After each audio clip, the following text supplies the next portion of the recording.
Lo confieso, yo te embrujé. Historia basada en un hecho real.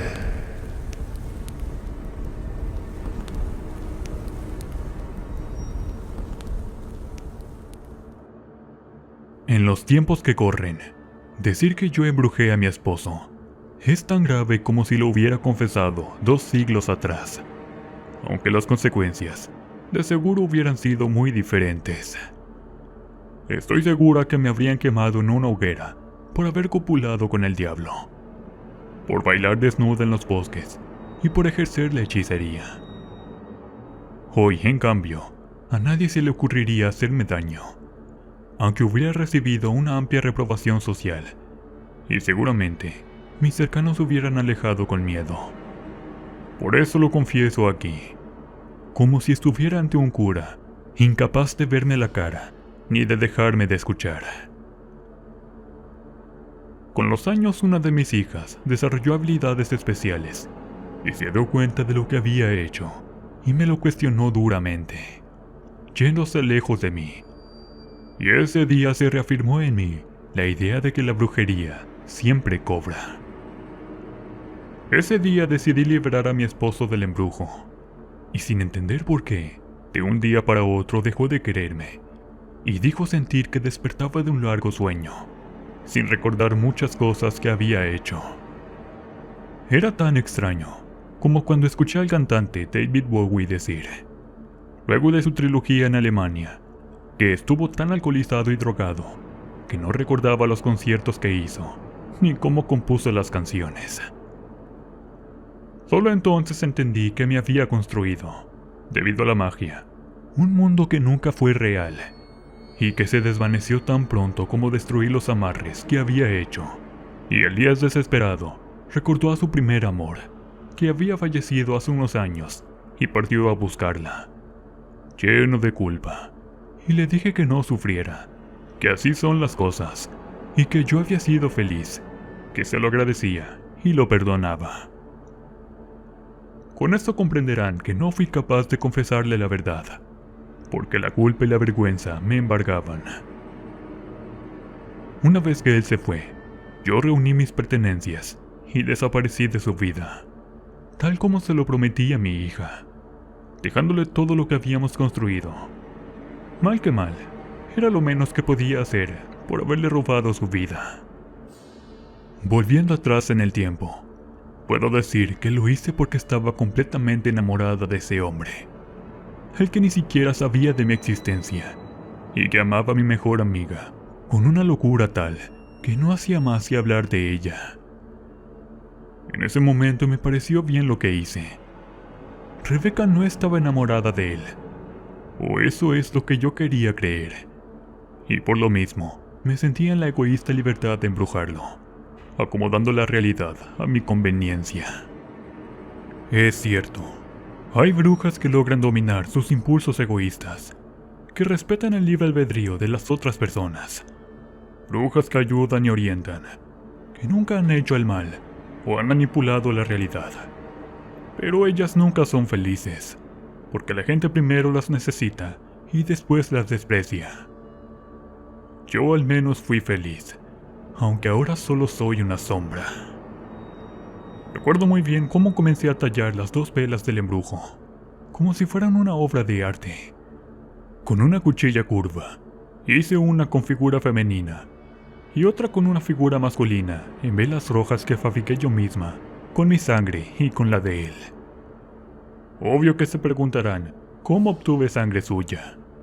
Pues de una manera inmoral. Como supondrán, simplemente le di alucinógenos para dormir que cultivaba en mi casa, lo que lo dejó noqueado, y le extraje la sangre. Durmió el día completo, y aproveché de hacer la vela con los restos de velas extraídas de la iglesia más cercana. Corté unos mechones de su pelo, y saqué algunas hebras de su chaleco de lana. Pasé aceites por su cuerpo, y las impregné en unas ramas de mimbre con las que elaboré un muñeco que lo representaba a él, y luego, utilizando las mismas técnicas, hice uno que me representaba a mí. Después, con ramas de laurel y mimbre, Hice un círculo sobre el cual amarré 2 muñecos de cera. Envolví todo en tela roja y los enterré en el patio de mi casa, bajo un inmenso roble, en donde hice un hoyo de 1 metro de profundidad que rellené con tierra de cementerio, obtenida de una tumba que tenía el mismo nombre de Elías. Sobre el amarre planté crisantemos y me alejé, esperando que mis deseos se cumplieran. Recién ahora me arrepiento de lo que hice en esos años, aprovechando que Elías confiaba en mí y me contaba sus problemas. Era su mejor amiga. Me daba pena verlo sufrir, y con el tiempo empaticé tanto con él que terminé enamorada. Lo trágico era que él ni siquiera lo notaba, y pensando que nunca iba a tener nada con Rebeca, decidí que yo sí podía darle todo ese amor que tanto necesitaba. Podía usar la brujería para conseguirlo, y lo embrujé.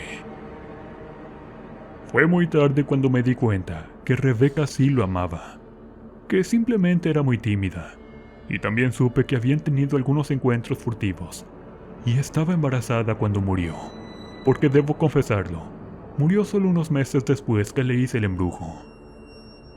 Sus padres nunca quisieron mencionar las circunstancias de su muerte, aunque me carcomen oscuras sospechas.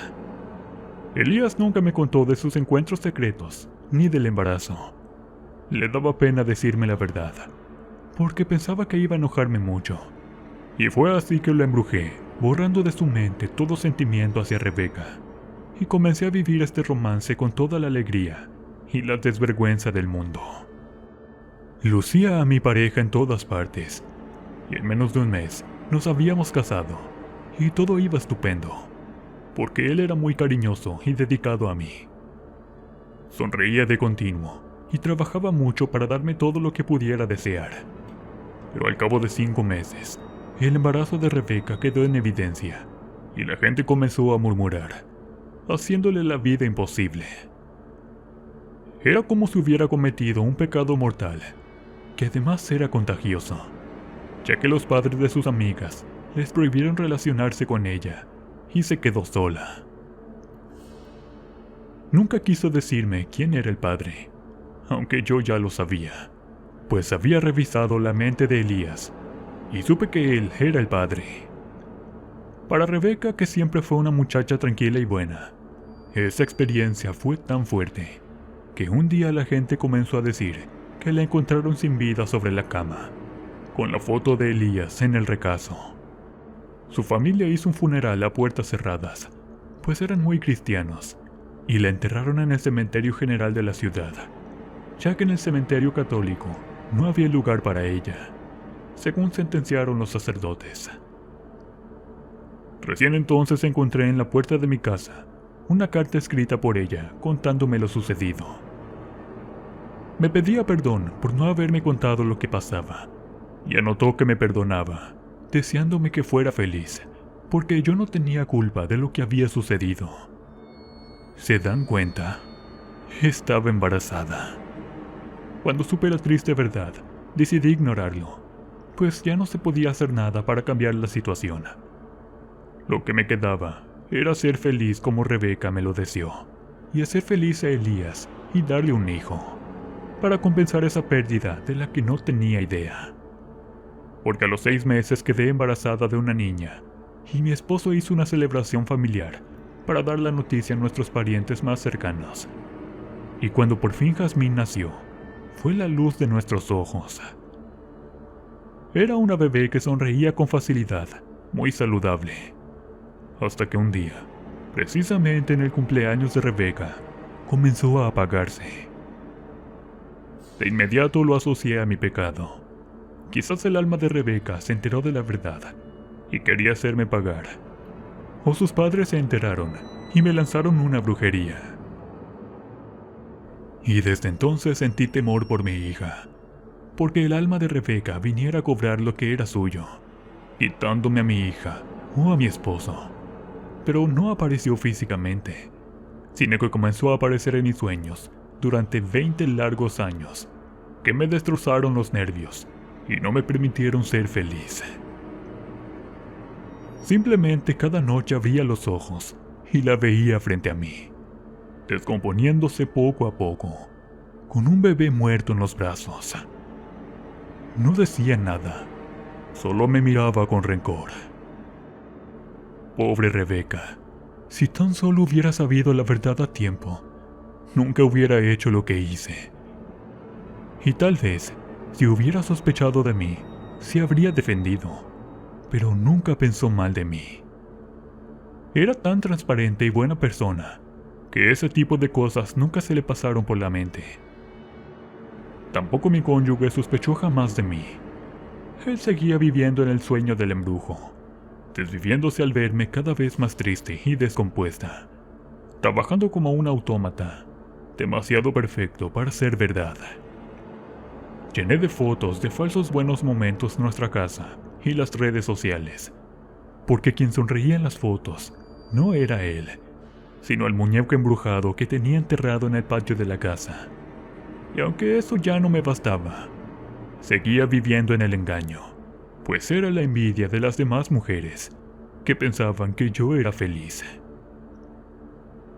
Eso me bastaba hasta que mi hija creció y en sueños vio a Rebeca y lo supo todo, echándomelo en cara, diciéndome que nunca me lo iba a perdonar y que debía deshacerlo, aunque fuera tarde, o ella se lo diría a su padre y me destruiría. Ella solo quería que su padre viviera su propia vida, su verdadera vida, aunque fuera triste, porque se lo merecía.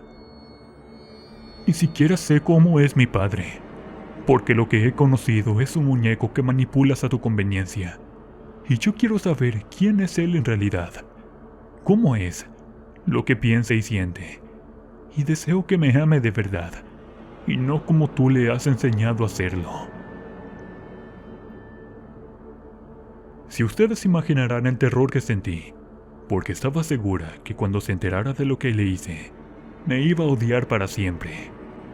Por esto no le dije la verdad cara a cara, y me fui de la casa y de la ciudad. No fui capaz de enfrentar la realidad, y para cuando el hechizo dejara de hacer efecto sobre él, no pudiera hacerme preguntas. Y antes de irme, para cumplirle a mi hija, que era lo que más amaba, fui al viejo roble, abrí nuevamente el hoyo, saqué la tierra del cementerio y la regresé a su lugar de origen. Recuperé el enredón de madera y mimbre, que estaba envuelto en telas, plásticos y guardado en una caja de madera, y recitando embrujos, lo fui desarmando, mientras lloraba de pena y vergüenza, porque estaba entregando lo único que había importado en la vida, y porque además de a mi hija, lo iba a perder a él, que de verdad lo amaba. Finalmente hice fuego en el hoyo que quedó al lado del roble. Quemé los restos de mi trabajo de brujería y tapé el hoyo, yéndome a otro país, en donde comencé a practicar nuevamente la brujería, leyendo el tarot, haciendo trabajos de magia blanca y negra, hasta que un día llegó él, completamente cambiado y con los ojos impregnados de rabia. Había descubierto la verdad y me había buscado durante años, solo para que le dijera en su cara que era cierto. Me quedé muda y asentí. En ese momento sacó un cuchillo que llevaba oculto en su chaqueta, con el que estaba segura que me mataría, pero no lo hizo. Simplemente lo depositó en la mesa y me dijo: «Espero que seas lo suficientemente mujer como para cumplir con tu deber moral, porque es imposible que me devuelvas lo que me quitaste. Mi vida, mi felicidad, mi hija muerta. Y si no puedes hacerlo, quiero que pagues. Ojo por ojo, diente por diente», me dijo y se fue. Nunca más lo volví a ver, y hasta el día de hoy, guardo ese cuchillo que está destinado a terminar con mis días. Pero resulta que soy muy cobarde para hacerlo por mí misma. Simplemente lo guardo como un recordatorio de mis pecados, y para contarle a la gente que viene por amarres lo que significa este tipo de trabajos. Y si insisten, les doy el gusto pues. Finalmente, ¿quién soy yo para disentir? Cada cual debe recorrer su camino y aprender sus lecciones. Cada cual pagará un precio, y con sus almas quizás yo pueda negociar con los demonios a la hora de mi muerte, y mi alma sea perdonada de ir a los infiernos. Hay días en que busco a mi hija y la puedo ver a lo lejos, pero ella se escabulle y se niega a verme. Dice que soy una mala influencia y que debo expiar mis pecados, que debo cambiar a conciencia, y no puedo. La brujería está tan arraigada en mí que no existo sin ella. Lo último que supe es que Paloma se hizo monja del claustro. Seguramente allí reza a escondidas por mi alma y la de su padre, por el perdón del alma de la mujer que él amó y la que hubiera sido su hermana si no hubiera sido por mi intervención. Seguramente allí enciende velas y se flagela las espaldas con látigos, repitiendo letanías religiosas para mantener a raya sus demonios personales y no caer en la tentación de practicar la magia y destruir tantas vidas como las que yo destruí. Es mucha culpa la que me consume, no puedo negarlo, como tampoco puedo negar mi naturaleza oscura y mis deseos de ser una mejor persona. Pero una loba puede dejar de ser loba y cazar. ¿Es mala una tigresa que mata para alimentarse? No. No es la naturaleza de la vida cruel en sí misma. Son preguntas que me hago intentando justificarme y obtener el perdón, pero todo es en vano. Ellas lo hacen para sobrevivir. Yo lo hice por motivos personales y egoístas, y debo pagar de alguna manera, y estoy dispuesta a recibir mi castigo, no por mi mano, sino por la de alguno de mis clientes, que al ver cómo se destruyeron sus vidas por pedir lo que estaba prohibido, decide tomar venganza. Vuelva a mí y tome ese cuchillo que mantengo sobre la mesa, esperando la mano liberadora que decida usarlo, para hacer una justicia más allá de lo comprensible. No quiero morir de vieja con estas culpas sobre mis espaldas, o quedaré penando por toda la eternidad, al no resolver mi vida. Necesito que alguien lo haga por mí, y por lo mismo, decidí alargar mi vida, tomando el alma de quienes buscan mi ayuda. Todos acceden a formar contratos de sangre, sin saber que me darán parte de su juventud, y que sus almas serán tomadas por los demonios cuando fallezcan.